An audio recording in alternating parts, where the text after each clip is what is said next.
തലച്ചോറിൻ്റെ പ്രവർത്തനം കാര്യക്ഷമമായിട്ട് മാറ്റാൻ വേണ്ടി നമ്മുടെ ലൈഫ് സ്റ്റൈലിൽ വരുത്തേണ്ട മാറ്റങ്ങളോ അല്ലെങ്കിൽ പ്രധാനം കൊടുക്കേണ്ട കാര്യങ്ങളെക്കുറിച്ച് ഡിസ്കസ് ചെയ്യാം. ഞാൻ ഡോക്ടർ പ്രിയ, Q1B ഹെൽത്ത് കെയറിലെ മെഡിക്കൽ ഓഫീസറാണ്.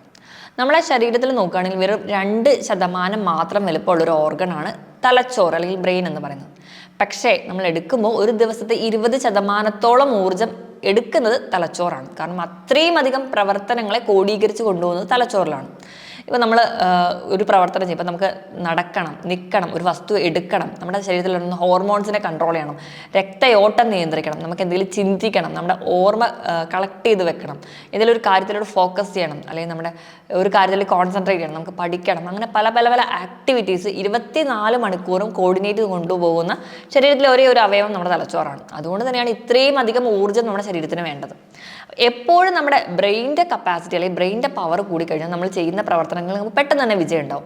നമ്മൾ നോക്കുകയാണെങ്കിൽ നമ്മളെ മാതാപിതാക്കൾ പൊതുവേ കൂടുതൽ ആലോചിക്കാറ് അല്ലെങ്കിൽ കൂടുതൽ ചിന്തിക്കുന്നത് കുട്ടികളുടെ ബ്രെയിൻ്റെ പവർ എങ്ങനെ കൂട്ടാം, അല്ലെങ്കിൽ കുട്ടികളുടെ ബ്രെയിൻ ഗ്രോത്തിന് വേണ്ടി നമ്മൾ എന്ത് ഭക്ഷണം കൊടുക്കണം എന്നൊക്കെ ആയിരിക്കും അവർ കൂടുതൽ ആലോചിക്കുന്നത്. അപ്പോൾ അത് കഴിഞ്ഞ് ആ ഒരു കാലഘട്ടം കഴിഞ്ഞ് പിന്നെ വീണ്ടും നമ്മൾ ജോലിയിലോട്ട് കയറുന്ന ഒരു സമയത്തോട് പോകുമ്പോൾ ജോലിയിൽ എങ്ങനെ നമുക്ക് മികച്ചതായിട്ട് വർക്ക് ചെയ്യാം, അല്ലെങ്കിൽ ജോലിയിൽ എങ്ങനെ നല്ല രീതിയിൽ പെർഫോം ചെയ്യാമെന്ന് ആലോചിക്കുമ്പോൾ നമ്മൾ അവിടെ ബ്രെയിൻ്റെ കപ്പാസിറ്റിയാണ് നമ്മൾ ഇമ്പ്രൂവ് ചെയ്യാൻ നോക്കുന്നത്. വീണ്ടും നമ്മൾ എത്തുന്ന സമയത്ത് നമ്മുടെ ലൈഫിലെ ഓരോ കാലഘട്ടത്തും എല്ലാം കോഡീകരിച്ച് കൊണ്ടുപോകാൻ വേണ്ടിയിട്ട് നമ്മൾ ബ്രെയിനെയാണ് ഡിപ്പെൻഡ് ചെയ്യുന്നത്. അപ്പം നമ്മൾ ബാല്യകാലം തൊട്ട് നമ്മുടെ ബ്രെയിൻ്റെ പവറിന് വേണ്ടിയിട്ട് നമ്മൾ എന്തെങ്കിലും ചെയ്തു കഴിഞ്ഞാൽ അത് നമുക്ക് ലൈഫ് ലോങ് ആവുന്ന ഒരു അസെറ്റാണ്. നമുക്കൊരു കുറച്ചൊരു ഏജിലെത്തുന്ന സമയത്ത് അൾസിമേഴ്സ് ഡിസീസ്, ഡിമെൻഷ്യ പോലെയുള്ള ബുദ്ധിമുട്ടുകൾ ഫേസ് ചെയ്യേണ്ടി വരുമ്പോൾ അത് വളരെയധികം ആൾക്കാരെ അലട്ടുന്ന പ്രശ്നങ്ങളാണ്. അപ്പോൾ അതുകൊണ്ടൊക്കെ തന്നെ നമ്മുടെ ബ്രെയിൻ്റെ പവർ കൂട്ടാൻ വേണ്ടി നമ്മുടെ ലൈഫ് സ്റ്റൈലിൽ വരുത്തേണ്ട മാറ്റങ്ങൾ, അല്ലെങ്കിൽ നമ്മുടെ ലൈഫ് സ്റ്റൈലിൽ നമ്മൾ നോക്കേണ്ട കാര്യങ്ങൾ എന്തൊക്കെയാണെന്ന് നോക്കാം. അതിൽ ഒന്നാമതായിട്ട് പറയുകയാണെങ്കിൽ നമ്മുടെ ഉറക്കമാണ് പ്രധാനം. നമ്മുടെ ബ്രെയിനിന് ഒരു കുറഞ്ഞ അളവിലെങ്കിലും ഒരു റെസ്റ്റ് കിട്ടുന്ന പീരീഡ് എന്ന് പറയുന്നത് നമ്മൾ ഉറങ്ങുന്ന ഒരു ടൈമാണ്. നമുക്കറിയാം, ഒരു കുഞ്ഞ് ജനിച്ച് വീഴുമ്പോൾ തൊട്ട് നമ്മൾ എപ്പോഴും പറയണം, കുഞ്ഞ് വളരണമെങ്കിൽ അതിന് ഏറ്റവും ബേസിക് ആയിട്ട് വേണ്ടത് ഉറക്കമാണ്. അത് ജനിച്ച് വീഴുന്ന സമയത്ത് നമ്മൾ പറയാറുണ്ട് ഒരു 16-18 മണിക്കൂറോ ഒക്കെ ഉറങ്ങിക്കോട്ടെ, കാരണം കുഞ്ഞ് ഉറങ്ങുമ്പോഴാണ് അത് വളരുന്നത്. ആ ഒരു ടേം തന്നെയാണ് അവിടെ നമ്മൾ ഉപയോഗിക്കുന്ന പോലെ തന്നെ നമ്മൾ ഉറക്കം എന്ന് പറയുന്നതാണ് നമ്മുടെ ബ്രെയിൻ്റെ വളർച്ചയ്ക്ക് ഏറ്റവും ഇമ്പോർട്ടൻറ്റ്. നമ്മുടെ ശരീരത്തിൽ ഉണ്ടാകുന്ന ഇൻഫ്ലമേഷൻസ് ഒക്കെ ഒന്ന് ഉണക്കി കൊണ്ടുവരാൻ അല്ലെങ്കിൽ കുറച്ച് കൊണ്ടുവരുന്നത് ഈ ഉറങ്ങുന്ന സമയത്താണ്. അതുകൊണ്ടാണ് തലച്ചോറിനൊരു റെസ്റ്റ് കൊടുക്കുന്ന ഒരു ടൈം എന്ന് പറയുന്നത് ഇമ്പോർട്ടൻറ്റ്. നമ്മളൊരു ഹെൽത്തി ആയിട്ടുള്ള ഒരു അഡൽട്ട് ആയിട്ടുള്ള ഒരാളാണെങ്കിൽ ഒരു 7 മണിക്കൂറെങ്കിലും നല്ലൊരു ഉറക്കം വേണം. ചുമ്മാ ഉറങ്ങാൻ കിടന്നാൽ മാത്രം മതി, നല്ലൊരു ഉറക്കം വേണം. അതിന് ഏറ്റവും ഇമ്പോർട്ടൻ്റ് ആയിട്ട് നല്ലൊരു ഉറക്കം കിട്ടാൻ വേണ്ടി നമ്മൾ എന്തൊക്കെ ടിപ്സുകൾ ഫോളോ ചെയ്യണം നോക്കിയാൽ, ഒരു ടൈം കഴിഞ്ഞ് ഇപ്പോൾ ഒരു 10 മണിക്ക് കിടക്കാൻ പ്ലാൻ ചെയ്യുകയാണെങ്കിൽ ഒരു 8 മണിക്കെങ്കിലും ഗാഡ്ജറ്റ്സിൻ്റെ ഉപയോഗം കുറയ്ക്കുക. അപ്പോൾ ഗാഡ്ജറ്റിൻ്റെ ഉപയോഗം കുറയ്ക്കുമ്പോൾ തന്നെ ഒരു പരിധിവരെ നമുക്ക് പെട്ടെന്ന് ഉറക്കം കിട്ടും. അതുപോലെ തന്നെ കൃത്യമായിട്ടൊരു വ്യായാമത്തിലൂടെ പോയാൽ നമുക്ക് നല്ലൊരു ഉറക്കം കിട്ടും. പല കുട്ടികളും രാത്രി എക്സാമിൻ്റെ തലേ ദിവസമായിരിക്കും ഉറക്കമൊക്കെ കളഞ്ഞിട്ട് ഇരുന്ന് പഠിക്കും. പക്ഷെ രാവിലെ എക്സാം പേപ്പറിൽ ചെന്ന് നോക്കി അവർക്ക് എഴുതാൻ കിട്ടുന്നുണ്ടല്ലോ. അവർ ചിലപ്പോൾ പഠിച്ച കാര്യമായിരിക്കും, അവർ വായിച്ച കാര്യമായിരിക്കും, പക്ഷെ അവർ കണ്ടിന്യൂസ് ആയിട്ട് ആ ഒരു അറിവ് പകർന്ന പേപ്പറിലോട്ട് കിട്ടാൻ പറ്റുന്നുണ്ടാവില്ല. അതിനൊരു ബേസിക് കാരണം ഇതാണ്, നമ്മൾ ആ ഒരു കറക്റ്റായിട്ടുള്ളൊരു ഉറക്കം കിട്ടുന്നില്ല. അതുകൊണ്ട് ബ്രെയിന് കറക്റ്റായിട്ട് ഇതിനെയൊക്കെ ഒന്ന് കോഡീകരിച്ച് വെക്കാൻ പറ്റിയിട്ടുണ്ടാവില്ല. അതുകൊണ്ട് അവർക്ക് പിറ്റേ ദിവസം പേപ്പറിൽ നല്ല രീതിയിൽ അത് പ്രസൻറ്റ് ചെയ്യാൻ കഴിഞ്ഞില്ല. അപ്പോൾ രക്ഷിതാക്കൾ ശ്രദ്ധിക്കേണ്ടത് കുട്ടികൾക്ക് എക്സാമിൻ്റെ തലേ ദിവസം നല്ല ഒരു ഉറക്കമുണ്ടെന്ന് ഉറപ്പുവരുത്തുക. ആ ഒരു ശീലം നമ്മൾ ചെറുപ്പത്തിലേ കൊണ്ടുവരികയാണെങ്കിൽ നമുക്കത് പിന്നീടുള്ള കാലത്തും അത് കണ്ടിന്യൂസ് ആയിട്ട് കൊണ്ടുപോകാൻ സഹായിക്കും. അപ്പോൾ ഒന്നാമത്തെ കാര്യം ഉറക്കമാണ്. രണ്ടാമതായിട്ട് നല്ല രീതിയിൽ വെള്ളം കുടിക്കുക എന്നുള്ളതാണ്. ഹൈഡ്രേഷൻ വളരെ ഇമ്പോർട്ടൻ്റ് ആണ്. നമ്മൾ എത്രത്തോളം വെള്ളം നമുക്ക് കുടിക്കുന്നു അത്രത്തോളം നമ്മുടെ ബ്രെയിൻ്റെ പവർ സഹായിക്കുന്ന ഒരു കാര്യമാണ്.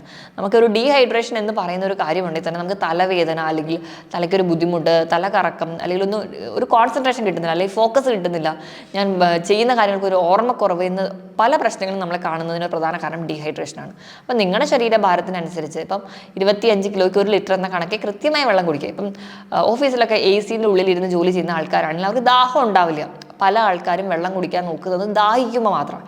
ഈ ഒരു ശീലം മാറ്റിയിട്ട് നമ്മൾ കൃത്യമായ ഒരു ബോട്ടിൽ നമ്മളോടൊപ്പം തന്നെ എപ്പോഴും ഈ ബോട്ടിൽ നമ്മുടെ കൂടെ തന്നെ കൊണ്ടു നടക്കുക, നമ്മൾ മുൻപിൽ കാണുന്ന രീതിയിൽ വെച്ച് കൃത്യമായിട്ട് അളന്ന് തന്നെ വെള്ളം കുടിക്കാൻ വേണ്ടി ശ്രദ്ധിക്കുക. ഇത് ബ്രെയിൻ്റെ പവർ കൂട്ടാൻ, അല്ലെങ്കിൽ ബ്രെയിൻ കുറച്ചുകൂടെ ഷാർപ്പ് ആവാനും ഫോക്കസ് കൂട്ടാനും ഒക്കെ സഹായിക്കുന്ന ഒരു കാര്യമാണ്. മൂന്നാമതായിട്ട് കറക്റ്റായിട്ടുള്ള വ്യായാമമാണ്. നമ്മുടെ ശരീരത്തിലെ എല്ലാ ജീവിതശൈലി രോഗങ്ങളെ മാറ്റി നിർത്താൻ വേണ്ടി വ്യായാമം പറയുന്നത് പോലെ തന്നെ നമ്മുടെ ആരോഗ്യം മെച്ചപ്പെടുത്താനും നമുക്ക് വ്യായാമം വളരെ ഇമ്പോർട്ടൻ്റ് ആണ്. ഇപ്പോൾ ബ്രെയിനിൻ്റെ ഹെൽത്ത് കൂട്ടണമെങ്കിൽ ബ്രെയിനിലേക്ക് എത്തുന്ന ഓക്സിജൻ്റെ അളവ് കൂടണം, ബ്രെയിനിലേക്ക് എത്തുന്ന ന്യൂട്രിയൻസിൻ്റെ അളവ് കൂടണം. ഇതിനൊക്കെ നമ്മുടെ കറക്റ്റായിട്ടൊരു ബ്ലഡ് ഫ്ലോ വേണം. ഈ ബ്ലഡ് സർക്കുലേഷൻ കറക്റ്റ് ആവണമെങ്കിൽ നമ്മൾ നല്ല രീതിയിൽ വ്യായാമം ചെയ്യണം. കാരണം നമ്മുടെ മസിൽസൊക്കെ കൺട്രാക്ട് ചെയ്യുക, റിലാക്സ് ചെയ്യുക, ഇങ്ങനെയുള്ള പ്രവർത്തനമൊക്കെ മികച്ചതായാൽ മാത്രമേ രക്തയോട്ടം കറക്റ്റ് ആവുള്ളൂ. രക്തയോട്ടം കറക്റ്റായ വേണ്ട രക്തം തലച്ചോറിന് കിട്ടുകയും തലച്ചോറിന് കറക്റ്റായിട്ട് ഫംഗ്ഷൻ ചെയ്യാൻ പറ്റുകയും അതുവഴി ബ്രെയിനിൻ്റെ പവർ കൂട്ടാനും സഹായിക്കും. ഇനി നാലാമതായിട്ട് ഭക്ഷണ നിയന്ത്രണമാണ് ഏറ്റവും ഇമ്പോർട്ടൻ്റ് ആയിട്ട് പറയുന്നത്. ഭക്ഷണ നിയന്ത്രണത്തിലോട് വരുന്ന സമയത്ത് ഒരു കുട്ടികൾക്കാണെങ്കിൽ പോലും നമ്മൾ പറയാറുണ്ട് ഏറ്റവും എനർജറ്റിക് കിട്ടാൻ വേണ്ടിയിട്ട് ഏറ്റവും നല്ല ഭക്ഷണം കൊടുക്കുക എന്നുള്ളത്. ബ്രെയിനിൻ്റെ പവർ കൂട്ടാൻ വേണ്ടി നമ്മൾ ബ്രെയിനിന് വേണ്ടി കൊടുക്കേണ്ട ഭക്ഷണങ്ങൾ ഏതൊക്കെയാണെന്ന് നോക്കാം. ഒന്നാമതായിട്ട് omega-3 ഫാറ്റി ആസിഡ്സ് അടങ്ങിയിട്ടുള്ള ഭക്ഷണങ്ങൾ. അപ്പോൾ ദിവസവും നിങ്ങൾ omega-3 ഫാറ്റി ആസിഡ്സ് ഉള്ള ഭക്ഷണങ്ങൾ ഇൻക്ലൂഡ് ചെയ്യാൻ വേണ്ടി നോക്കുക. അതിൽ പ്രത്യേകിച്ച് EPA DHA ഒക്കെ ഉണ്ടോ. ദിവസവും 1.5 ഗ്രാം മുതൽ 2 ഗ്രാം വരെയെങ്കിലും EPAയും DHAയും ഒക്കെ ശരീരത്തിൽ എത്തിയിരിക്കണം. അപ്പോൾ അതിന് വേണ്ടിയിട്ട് ചെറിയ ചെറിയ മത്സ്യങ്ങൾ, നെത്തോലി, മത്തി, അയല പോലെയുള്ള മത്സ്യങ്ങൾ കറി വെച്ച് കൊടുക്കാവുന്നതാണ്. നട്ട്സ് സ്ഥിരമായിട്ട് ഉൾപ്പെടുത്തുക. ഇതിൽ ധാരാളം omega-3 ഫാറ്റി ആസിഡ്സ് ഉണ്ട്. ഒലിവ് ഓയിൽ, അപ്പോൾ നമ്മൾ സാലഡ്സ് ഒക്കെ കൊടുക്കുകയാണെങ്കിൽ അല്ലെങ്കിൽ സാലഡ്സ് ഒക്കെ കഴിക്കുന്ന സമയത്ത് ഒരു ഡ്രസ്സിംഗ് ആയിട്ട് ഒലിവ് ഓയിൽ യൂസ് ചെയ്യുക. അപ്പോൾ ഇതിലും omega-3 ഫാറ്റി ആസിഡ്സ് അടങ്ങിയിട്ടുണ്ട്. അപ്പോൾ ഇത് നിർബന്ധമായും കുഞ്ഞുങ്ങൾക്കും അല്ലെങ്കിൽ മുതിർന്നവരായിക്കോട്ടെ എല്ലാവർക്കും തന്നെ ഒരു ബ്രെയിനിൻ്റെ പവർ കപ്പാസിറ്റി കൂട്ടാൻ വേണ്ടി കൊടുക്കേണ്ടതാണ്. ഇനി രണ്ടാമതായിട്ട് കോംപ്ലക്സ് കാർബോഹൈഡ്രേറ്റ്. ഈ കോംപ്ലക്സ് കാർബോഹൈഡ്രേറ്റിൻ്റെ ഏറ്റവും വലിയ ഗുണം എന്ന് പറഞ്ഞിട്ടുണ്ടെങ്കിൽ പതിയെ അത് നമ്മുടെ ശരീരത്തിലേക്ക് എനർജി റിലീസ് ചെയ്ത് കൊടുക്കും. പതിയെ എനർജി റിലീസ് ചെയ്ത് കൊടുക്കുന്ന സമയത്ത് വേണ്ട ഒരു കലോറി നമ്മുടെ ശരീരത്തിൽ എപ്പോഴും കിട്ടിക്കൊണ്ടിരിക്കും. അതുകൊണ്ട് തന്നെ നമ്മൾ ഇൻക്ലൂഡ് ചെയ്യേണ്ടത് തവിടോട് കൂടിയിട്ടുള്ള ധാന്യങ്ങൾ, മധുരക്കിഴങ്ങ്, ഉരുളൻകിഴങ്ങ്, ഇവയൊക്കെ നമ്മൾ നിർബന്ധമായിട്ടും കുഞ്ഞുങ്ങൾക്കോ അല്ലെങ്കിൽ മുതിർന്നവർക്കോ കൊടുക്കാൻ പറയുന്ന ഒരു പ്രധാന കാരണം ഒരു കോംപ്ലക്സ് കാർബോഹൈഡ്രേറ്റ് ആണ്. ഇതിൽ സ്റ്റാർച്ചും സെല്ലുലോസും ഒക്കെ വരുന്നുണ്ട്. അപ്പോൾ ഈ ധാന്യങ്ങളും ഈ പറഞ്ഞ വെജിറ്റബിൾസും കോംപ്ലക്സ് കാർബോഹൈഡ്രേറ്റ് നിർബന്ധമായിട്ടും കൊടുക്കുക. അത് നമുക്കൊരു ബ്രെയിൻ പവർ കൂട്ടാൻ വേണ്ടി സഹായിക്കുന്നതാണ്. ഇനി മൂന്നാമതായിട്ട് നമ്മൾ ആൻറ്റി ഓക്സിഡൻറ്റ് റിച്ച് ആയിട്ടുള്ള ഭക്ഷണങ്ങൾ. ആൻറ്റി ഓക്സിഡൻറ്റ്സ് റിച്ച് ആയിട്ടുള്ള ഭക്ഷണങ്ങൾ നോക്കിക്കഴിഞ്ഞാൽ ഇലക്കറികൾ, ഇപ്പോൾ ബ്രക്കോളിയൊക്കെ എടുക്കുകയാണെങ്കിൽ അതിൽ ധാരാളം ആൻറ്റി ഓക്സിഡൻറ്റ്സ് ഉണ്ട്. തക്കാളിയിലുണ്ട് ലൈക്കോപ്പിൻ എന്ന് പറയുന്ന ഒരു ആൻറ്റി ഓക്സിഡൻസ്. നമ്മൾ കഴിക്കുന്ന സീഡ്സിലും നട്ട്സിലും ഒക്കെ ആൻറ്റി ഓക്സിഡൻറ്റ്സ് അടങ്ങിയിട്ടുണ്ട്. അപ്പോൾ ഈ ആൻറ്റി ഓക്സിഡൻറ്റ് റിച്ച് ആയിട്ടുള്ള ഭക്ഷണങ്ങൾ മാക്സിമം ഇൻക്ലൂഡ് ചെയ്യാൻ വേണ്ടി നോക്കുക. അതും ഒരു പരിധിവരെ നമ്മുടെ ബ്രെയിനിൻ്റെ കപ്പാസിറ്റി കൂട്ടാൻ സഹായിക്കുന്നതാണ്. ഇനിയിപ്പോൾ ഈ നട്ട്സിൻ്റെയും സീഡ്സിൻ്റെയും കാര്യം എടുത്തു പറഞ്ഞ സ്ഥിതിക്ക് സൺഫ്ലവർ സീഡ്സ് വളരെ ഇമ്പോർട്ടൻ്റ്. വൈറ്റമിൻ ഇയും ആൻറ്റി ഓക്സിഡൻസും ഒക്കെ ഉണ്ട്. ഇനി വാൽനട്ട് വളരെ ഇമ്പോർട്ടൻ്റ്. അതിൽ omega-3 ഫാറ്റി ആസിഡ്സും ആൻറ്റി ഓക്സിഡൻസ് ഉണ്ട്. ആ വാൽനട്ടിൻ്റെ ഷേപ്പ് തന്നെ ഒരു ബ്രെയിനിൻ്റെ ഒരു പിക്ചറിനോട് സിമിലർ ആണ്. അപ്പോൾ അത്രയും അധികം നമ്മുടെ ബ്രെയിനിൻ്റെ കപ്പാസിറ്റി കൂട്ടാൻ വേണ്ടിയിട്ടുള്ള ഏറ്റവും ബെസ്റ്റ് എന്ന് പറയുന്നത് വാൽനട്ടാണ് സീഡ്സിൻ്റെ കാര്യം എടുക്കുന്ന സമയത്ത്. ഇനി നാലാമതായിട്ട് പ്രോട്ടീൻ അടങ്ങിയിട്ടുള്ള ഭക്ഷണം കൊടുക്കുക. പ്രോട്ടീൻ എന്ന് പറയുമ്പോൾ ഈ പ്രോട്ടീൻ്റെ ബിൽഡിംഗ് ബ്ലോക്സ് അല്ലെങ്കിൽ പ്രോട്ടീൻ്റെ ആണിക്കല്ല് എന്ന് പറയുന്ന അമിനോ ആസിഡ്സ് ആണ്. ഈ അമിനോ ആസിഡ്സ് ന്യൂറോ ട്രാൻസ്മിറ്ററിൻ്റെ പ്രൊഡക്ഷന് വേണ്ടി സഹായിക്കും. ന്യൂറോ ട്രാൻസ്മിറ്റർ എത്രത്തോളം പ്രൊഡ്യൂസ് ചെയ്യുന്നു അത്രത്തോളം പെട്ടെന്ന് തന്നെ നാടുകൾ തമ്മിലുള്ള കമ്മ്യൂണിക്കേഷൻ നമുക്ക് കൂട്ടാം. അതുവഴി നമുക്ക് ബ്രെയിനിൻ്റെ കപ്പാസിറ്റി കൂട്ടാം. അപ്പോൾ ഈ പറഞ്ഞ 4 തരത്തിലുള്ള ഭക്ഷണങ്ങൾ antioxidants, omega-3 fatty acids, complex carbohydrate, protein, ഈ 4 ഭക്ഷണങ്ങൾ നിങ്ങൾ നിർബന്ധമായും കഴിച്ച് ശീലിക്കുകയാണെങ്കിൽ നിങ്ങളുടെ ബ്രെയിനിൻ്റെ കപ്പാസിറ്റി കൂട്ടാൻ പറ്റും.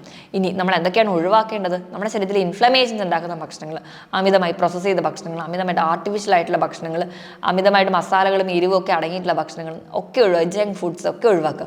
പ്രിസർവേറ്റീവ്സ് ആയിട്ടുള്ള ഭക്ഷണങ്ങളൊക്കെ ഒഴിവാക്കുക. ഇതൊക്കെ നമ്മുടെ ശരീരത്തിൽ അല്ലെങ്കിൽ നമ്മുടെ കോശങ്ങളിൽ, നമ്മുടെ തലച്ചോറിലൊക്കെ ഇൻഫ്ലമേഷൻസ് ഉണ്ടാക്കുകയും നാടുകളുടെ പ്രവർത്തനം ഒന്ന് ഡിലേ ചെയ്യുകയും ചെയ്യും.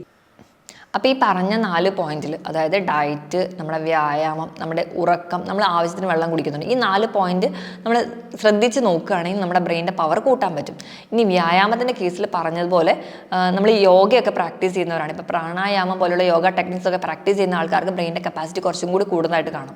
ഇനി നമ്മൾ ഭക്ഷണം കഴിക്കുന്ന രീതി, ഭക്ഷണം പതിയെ കഴിക്കാൻ വേണ്ടി ശ്രദ്ധിക്കും. നമ്മൾ ഭക്ഷണം വലിച്ചു വാരി കഴിക്കുന്ന സമയത്ത് ദഹനം കറക്റ്റായിട്ട് നടക്കില്ല. ദഹനം കറക്റ്റായിട്ട് നടന്നില്ലെങ്കിൽ ഗട്ട് ബ്രെയിൻ ആക്സിസ് കറക്റ്റായിട്ട് വർക്ക് ചെയ്യില്ല. അത് നമുക്ക് ഒരു പരിധി വരെ നമ്മുടെ ആ ഒരു തലച്ചോറിൻ്റെ പ്രവർത്തനത്തിനെ ഡിലേ ചെയ്യും. അപ്പോൾ ഇങ്ങനെയുള്ള കാര്യങ്ങൾ നമ്മൾ അതിൻ്റെ ഒപ്പം ശ്രദ്ധിക്കണം. ഇനി നമുക്ക് എന്തെങ്കിലും ഇമോഷൻസ് ഒക്കെ ഉള്ള ആൾക്കാരാണെങ്കിൽ അത് സപ്രസ് ചെയ്ത് വെക്കുന്നത് നമ്മുടെ ബ്രെയിനിൻ്റെ പവർ കുറയ്ക്കും. ദേഷ്യമാണെങ്കിലും അത് പ്രകടിപ്പിക്കാൻ നോക്കുക. സ്നേഹമാണെങ്കിൽ എല്ലാം പ്രകടിപ്പിക്കുന്ന ആൾക്കാരിൽ ബ്രെയിനിൻ്റെ കപ്പാസിറ്റി കുറച്ചും കൂടെ കൂടുന്നതായിട്ടാണ് റിസർച്ചസിൽ പറയുന്നത്. ഇനി അതുപോലെ തന്നെ നമ്മുടെ സറൗണ്ടിങ്, നമ്മൾ താമസിക്കുന്ന ചുറ്റുപാടുകൾ, നമ്മൾ ഇരിക്കുന്ന ചുറ്റുപാടുകൾ എപ്പോഴും ക്ലീൻ ആക്കി നിർത്താനും അല്ലെങ്കിൽ അത് എല്ലാ വസ്തുക്കളും വലിച്ചു വാരിയിടാതെ ഒരു അടുക്കും ചിട്ടയുമായിട്ട് ഓർഗനൈസ് ചെയ്യുകയാണെങ്കിൽ ഒരു പരിധി വരെ നമുക്ക് ഈ ഒരു ബ്രെയിനിൻ്റെ കപ്പാസിറ്റി കൂടാനും ബ്രെയിനിൻ്റെ പവറും കൂടുന്നതായിട്ടൊക്കെ കാണുന്നുണ്ട്. അപ്പോൾ ഈ പറഞ്ഞ കാര്യങ്ങളൊക്കെ നിങ്ങൾ ശ്രദ്ധിക്കുകയാണെങ്കിൽ നിങ്ങൾക്ക് ബ്രെയിനിൻ്റെ കപ്പാസിറ്റി കൂടാം, അല്ലെങ്കിൽ ഫോക്കസ് ചെയ്യുന്നതും കോൺസെൻട്രേഷനൊക്കെ കുറച്ചും കൂടെ കൂട്ടാനും അതുവഴി നമുക്ക് നമ്മുടെ ജീവിതത്തിൽ പല ടേണിംഗ് പോയിന്റ്സ് അച്ചീവ് ചെയ്യാനും സഹായിക്കും. ഞാൻ ഈ പറഞ്ഞ കാര്യങ്ങളിൽ എന്തെങ്കിലും ഡൗട്ട് ഉണ്ടെങ്കിൽ താഴെ കാണുന്ന നമ്പറിൽ കോൺടാക്ട് ചെയ്യുക. മറ്റൊരു ഹെൽത്ത് ടോപ്പിക്കുമായിട്ട് വീണ്ടും കാണുന്നത് വരെ നന്ദി.